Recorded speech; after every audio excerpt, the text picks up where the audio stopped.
আমরা বিশ্বাস করি আমাদের আল্লাহ পাক রব্বুল আলামিন একজন, আমাদের রিজিক দাতা, আমাদের প্রাণদাতা, আমাদের বিদ্যাদাতা, আমাদের জ্ঞানদাতা একমাত্র আল্লাহ সুবহানাহু ওয়া তাআলা।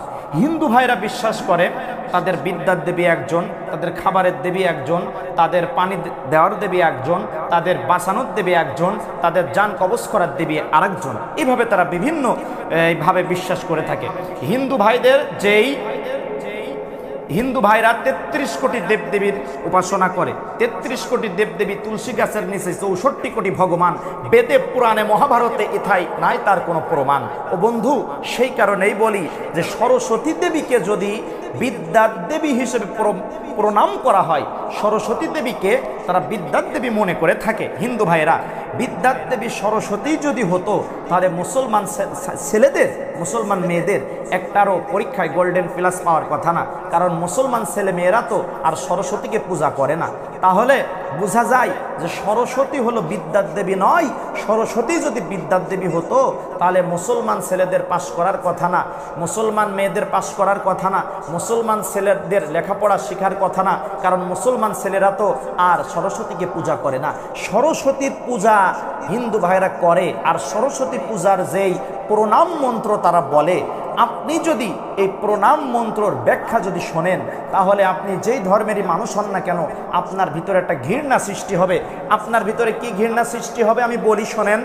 হিন্দু ভাইদের সরস্বতী পূজার প্রণাম মন্ত্র হলো নমো সরস্বতী মহাভাগে বিদ্যাং কমলোচনে বিশ্বরূপে বিশালক্ষ্মী জয় জয় দেবী চরাচর সারি কুশযুকুশোভিত মুক্তাহারি বিনারঞ্জিত পুস্তক হস্তে ভগবতী ভারতী দেবী নমস্তুতে। এই হলো দেবী সরস্বতীর প্রণাম মন্ত্র।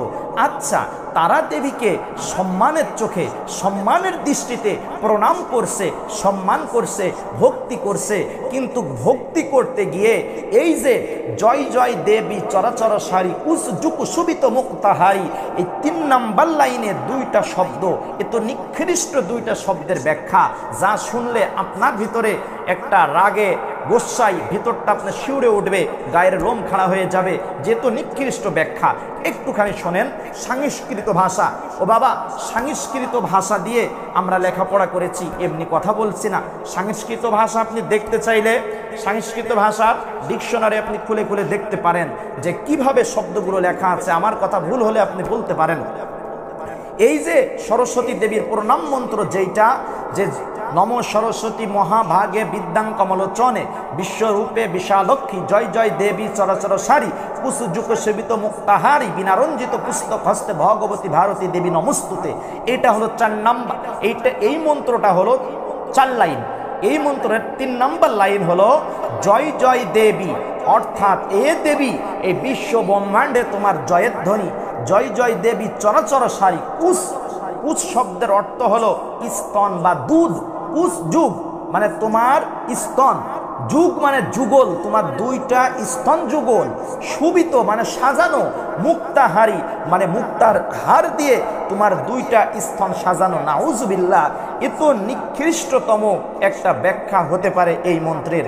এজন্য বলি, এই মন্ত্রের ব্যাখ্যা যারা বুঝেছে, যারা শুনেছে, তারা আর বেধর্মী থাকে নাই, তারা আর জাহান্নামের আসামি থাকে নাই। তারা এসে ইসলামের সুন্দর ছায়াতলে এসে সুন্দরভাবে তারা কালেমা পড়ে মুসলমান হয়ে গিয়েছে। এর জন্য আপনাদেরকে বলি, জ্ঞান হলো আল্লাহ প্রদত্ত একটি রহমতের বস্তু। আপনারা জ্ঞান অন্বেষণ করুন, ইসলামের ছায়াতলে আসুন, জ্ঞান অর্জন করুন, জানুন। আল্লাহ রাসূল সাল্লাল্লাহু আলাইহি ওয়াসাল্লাম বলেছেন, তলাবুল ইলমি ফারিদাতুন আলা কুল্লি মুসলিম। প্রত্যেক মুসলমানের উপরে জ্ঞান অর্জন করা ফরজে আইন। জ্ঞান অর্জন করুন, জানুন, বুঝুন, দেখুন। ইসলাম ছাড়া পৃথিবীতে আর কোনো ধর্ম নাই। ইসলাম ছাড়া যদি পৃথিবীতে কোনো ধর্ম থাকতো, ডক্টর শিবশক্তি সুরভজি এত বড় একজন জ্ঞানী মানুষ হয়ে তিনি আর যখন দেখলেন, হিন্দু ধর্ম দেখলেন, খ্রিস্টান ধর্ম দেখলেন, বৌদ্ধ ধর্ম দেখলেন, দেখে দেখে যখন তিনি আর কোনো কুল কিনারা পেলেন না, আস্তে করে তিনি কালেমা পড়ে মুসলমান হয়ে গেলেন।